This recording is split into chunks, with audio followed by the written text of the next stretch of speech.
time. The book. So I'm a postdoc at Missouri University of Science and Technology. This is a joint work with Professor Qingguang.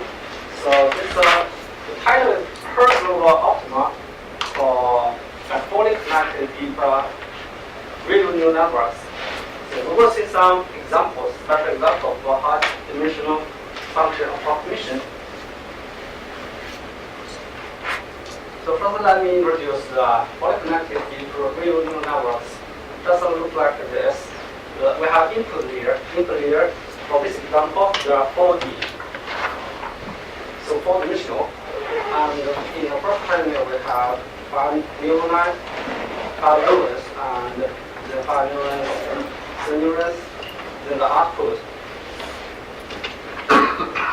So take the first neuron in hiding layer 1 as an example. The input of it is the weight times the variables, sum them together, add a basis. The output of the first neuron in hiding layer 1 is just apply the ReLU function, which is maximum 0 and the value input. So what we can do using such kind of networks, we can do the high-dimensional function approximation. So how good it can be, as we learned yesterday, and in those 2 papers. So they can be as good as continuous piecewise linear approximation for high-dimensional functions. But there's another question: how bad it could be if also on each byte, on each point, we have the same function values, but can we make sure, like for example, how about the R infinity error? So that's our question. With the same setting as in those 2 papers, we can show that there exists such kind of approximation function. But they have exact values on the uniform grid points. However, if you have another point a little bit far away from each grid, then the function's value can be all 0. So let's say, what is the optimization problem? The optimization problem is just to compare your model, so which is the function fh with weights and biases compared with the exact value, sum them together. This is the cost function. If you have the cost function has a value of 0, we see that we got the global optimal solution, which is omega star. Omega star are all the weights and biases. So for our special examples, we always have the global optima. Let's say for a 1D problem, so the input is just one variable, and for the first layer of neurons, if you have 3 neurons for the hidden layer 1, and if you like assign different grid points with 3 of the activation functions, combine them together, we can get a height function. So exactly as the height function in finite element. So and if you change the x1 to x2 to x3, for each xi we have the height function for it. And this is a special function. This function is a step function. When x is less than 1/2, it has value -1. When x is greater than 0.5, it has value as 1. So for the first hidden layer, we need to have 2 times n plus 1 neurons. N is the number of grid points. And for the second layer, we just need 2 neurons. So if you add the height functions together, for example, for I1, we add all them together for xi greater than 1/2. because we take h small enough so that each height function, they don't overlap. They don't have the overlap compact support. Which means even you add them together, the function sum by I, still the maximum value is 1. Minimum value is 0. So minus b, b is the bias. B's value is between 0 to 1. So that once b is close to 1, and you put I1x, put this function into the activation function, put it into the ReLU function.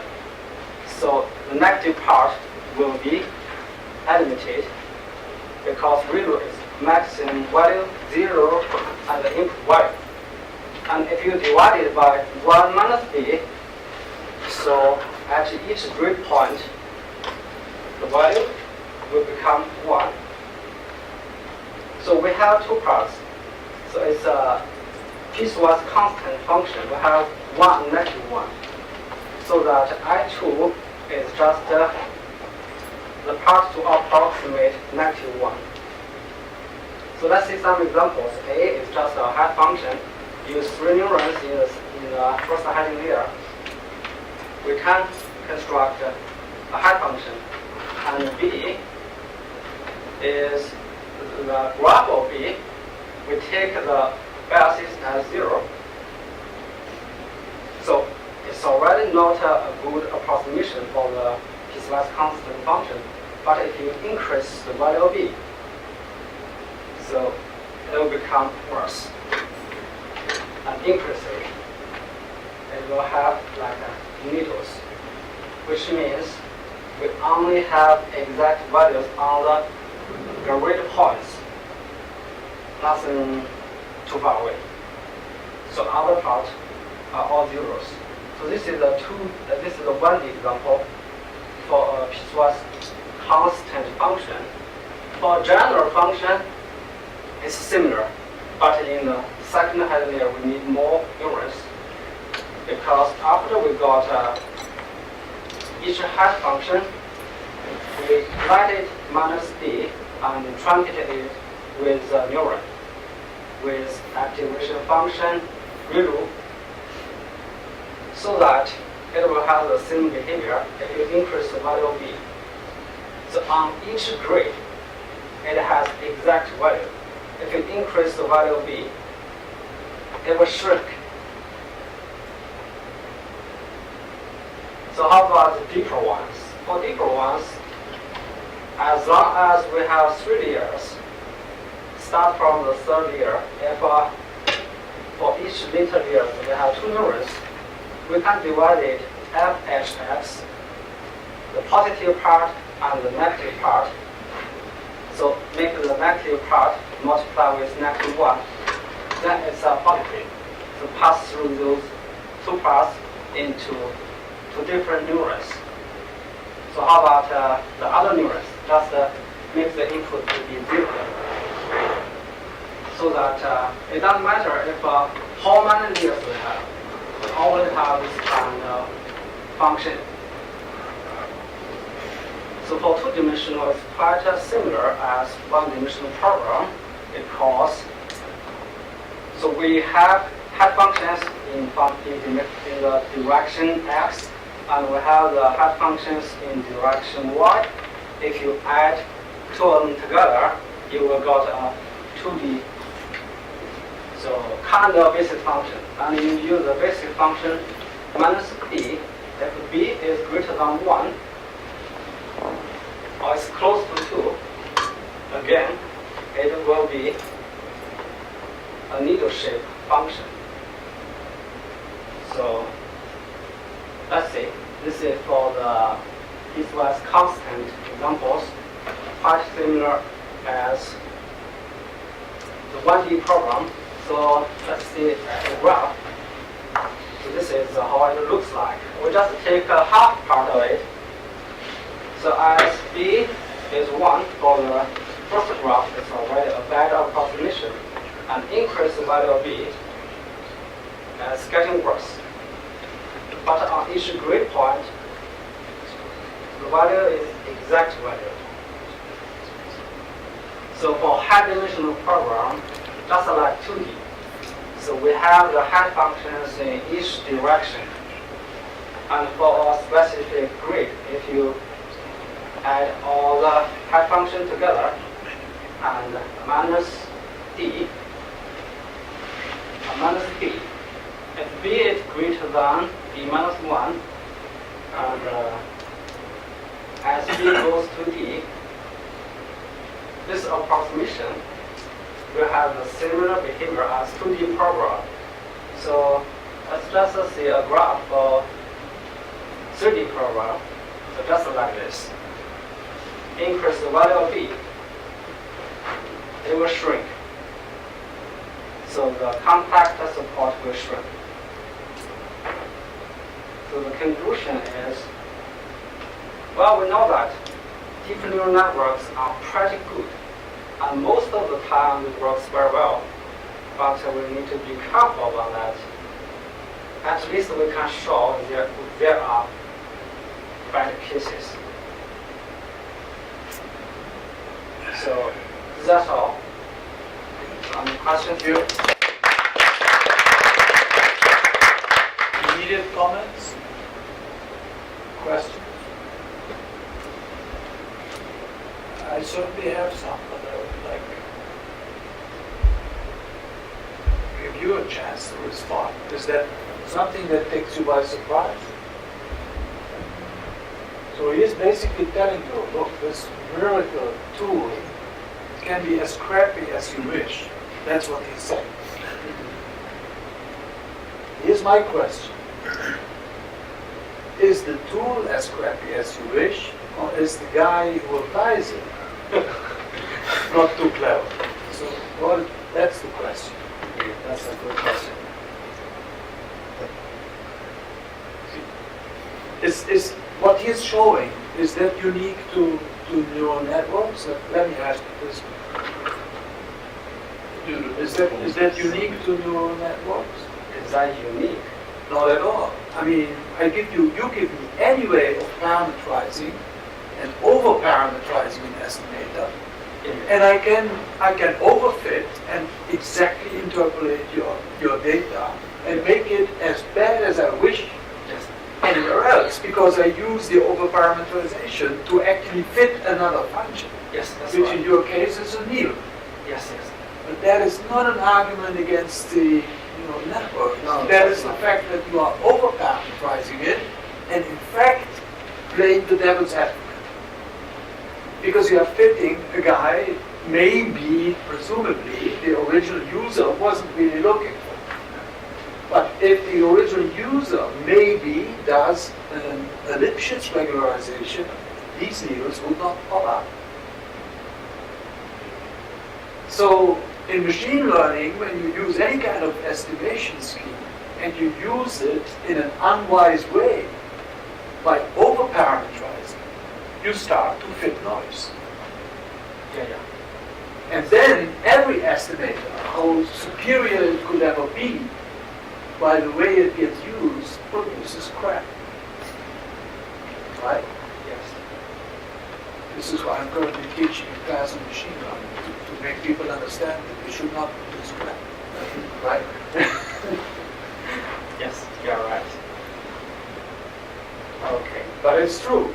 You got to be very careful. Like just pumping in arbitrarily many coefficients. That's what you're saying, right? Yes. You could do something that the user never intended.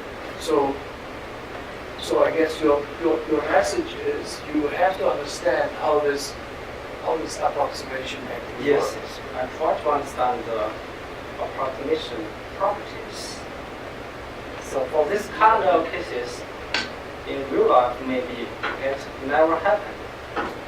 But well, it could happen if you over-parameterize without any kind of regularization. Yeah. Then it can happen. But that is something that happens for every estimate. Yes. Yeah, but That's right. You say you want see the approximation properties. Actually, you use the approximation properties too much. That is what he's saying, that the approximation properties are very good. Because you can approximate the needles. You can approximate everything. Which you could The not thing do is that with polynomials. you don't, you have to use them in a very cautious way. Yeah. You try not to overfit. So not to overfit means to reduce the number of parameters you use in your method.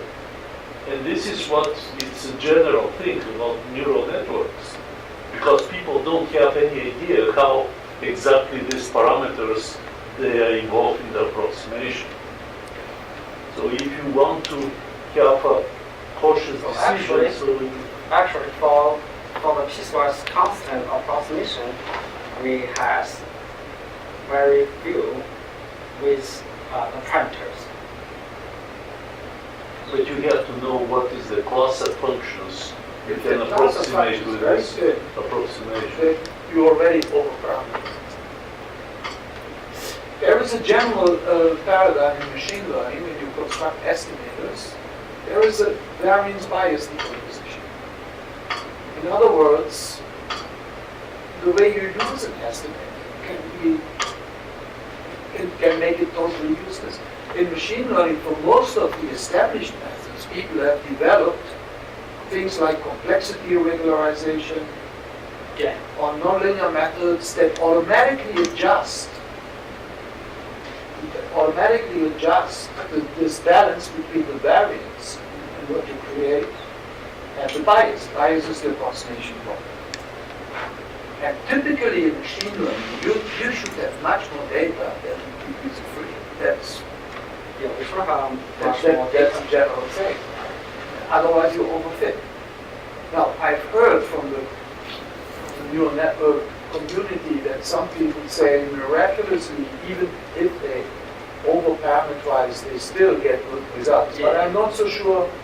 I'm not so sure how to read that, because typically they can't really give me a precise evaluation of the goodness of the result. So what does it really mean for good results if it's not checkable? So to speak? But